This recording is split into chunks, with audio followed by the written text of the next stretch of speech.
Malik Carter had always known that the world wasn't kind to people who looked like him. Growing up in a modest neighborhood on the edge of a bustling city, he learned early that opportunity was rare, and when it came, it didn't always come fairly. He had watched his family struggle, his mother working 2 jobs just to make ends meet, his father absent for most of his life, and his friends, many of them caught up in the streets, battling the weight of systemic racism and social inequality. But Malik was determined to escape the cycle that seemed inevitable for so many of the young black men he knew. He had dreams of becoming an engineer, a job that would allow him to build something meaningful, to create things with his hands, to carve out a path of success that was his own.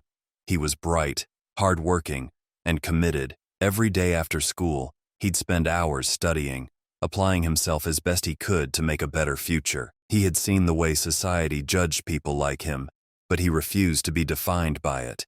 Still, no amount of ambition could prepare him for what was coming. One evening, after a long day working at a local mechanic's shop, Malik was walking home through a quiet street he had walked down 100 times before. The sun had just begun to set, casting an amber glow across the sidewalk, but his routine was about to be shattered in a way he couldn't have imagined. A squad car pulled up beside him without warning, and before he could make sense of what was happening, 2 police officers emerged from the vehicle. Their uniforms were crisp, but their eyes, cold and unfeeling, stared directly at him as though they had already made up their minds about who he was and what he had done. "Are you Malik Carter?" the officer asked. Malik, startled, nodded. "Yeah, that's me. What's going on?" Without any further explanation, the officers pulled him to the side. Malik's heart raced. He didn't know what was happening. They were searching him now, asking questions he couldn't answer. "Do you know anything about the robbery that took place at Michaels's grocery a few blocks away?" one officer asked. "I haven't done anything," Malik protested. His hands began to shake.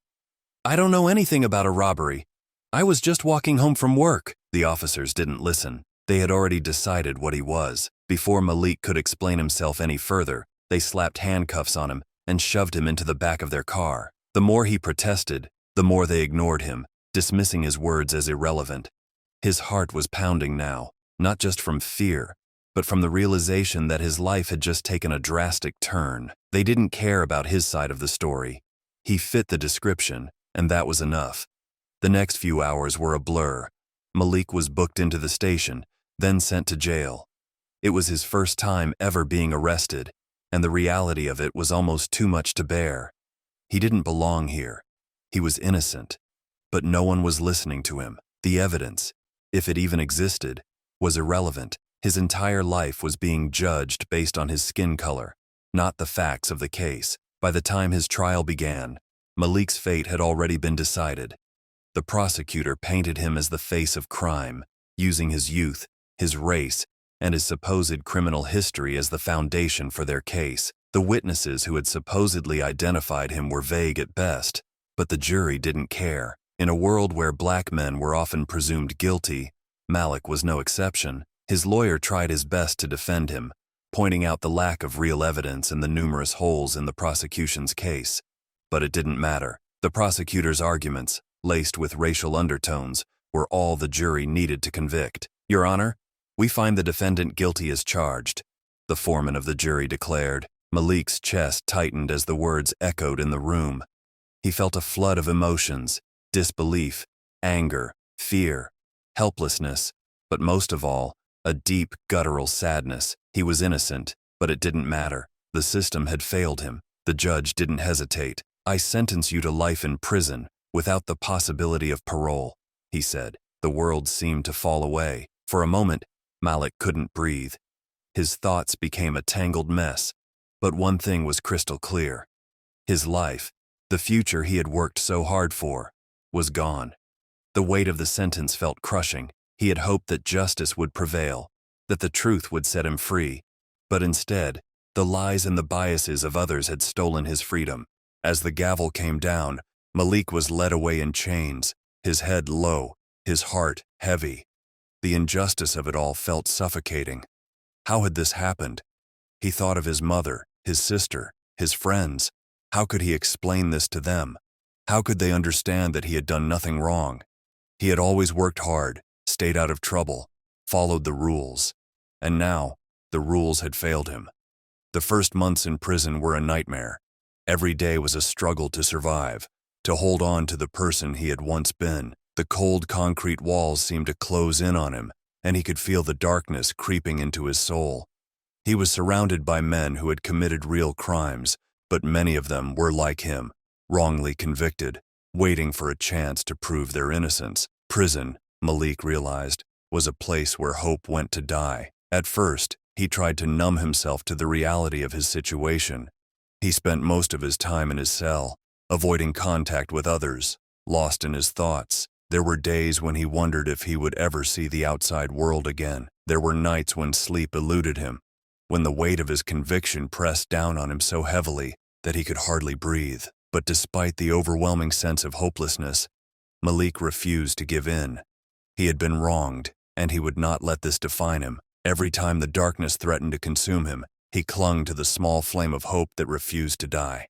He refused to let the system, so quick to condemn him, win. Over time, something began to change within Malik. It started with the books. In the prison library, he discovered a wealth of knowledge about history, law, politics, and philosophy. He devoured them, learning about the systems that had led to his incarceration, the historical roots of racial inequality, the mechanics of injustice. But he didn't just read passively. Malik became determined to understand the law, to find a way to fight back. He began to write. At first, it was just for himself, a way to express the feelings he couldn't articulate out loud. But soon, it became something more.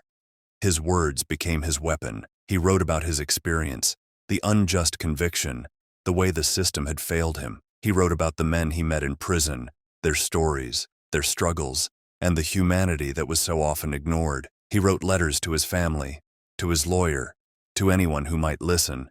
And in doing so, Malik began to find a sense of purpose amidst the pain. One day, a fellow inmate named Ray approached him. Ray was an older man who had spent over 20 years in prison for a crime he didn't commit. He was a former lawyer who had spent his years in prison studying the law, becoming an expert in legal research. He had filed countless motions for his own case and for others, always pushing for the truth to be heard. Ray had heard about Malik's writing and his efforts to understand the legal system. "I can see you're not like the others," Ray said one day. "You're fighting for something. You've got a mind that can help us both." Ray and Malik began working together, sharing knowledge, researching case law, and finding legal avenues to challenge the flawed conviction. It was a slow process, filled with setbacks, frustrations, and moments when it seemed like there was no way out. But Malik refused to give up.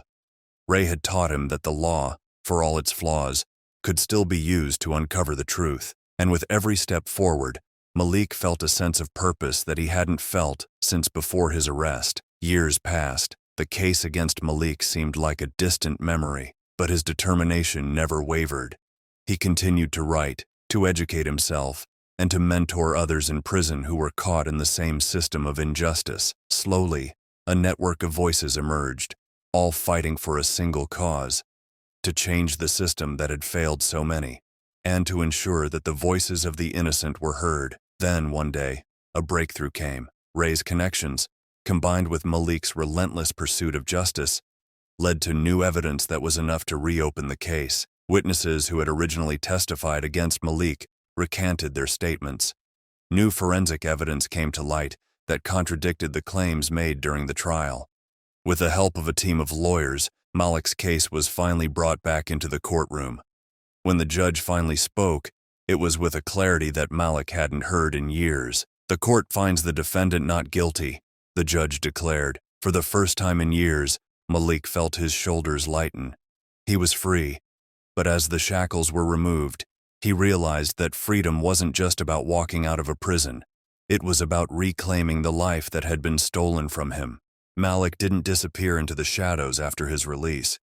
He took his story to the world, speaking out against the injustices he had faced and the countless others who were wrongfully convicted. He became an advocate for criminal justice reform, working tirelessly to ensure that no one else would have to endure what he had gone through. He spoke to lawmakers, community leaders, and organizations about the flaws in the system.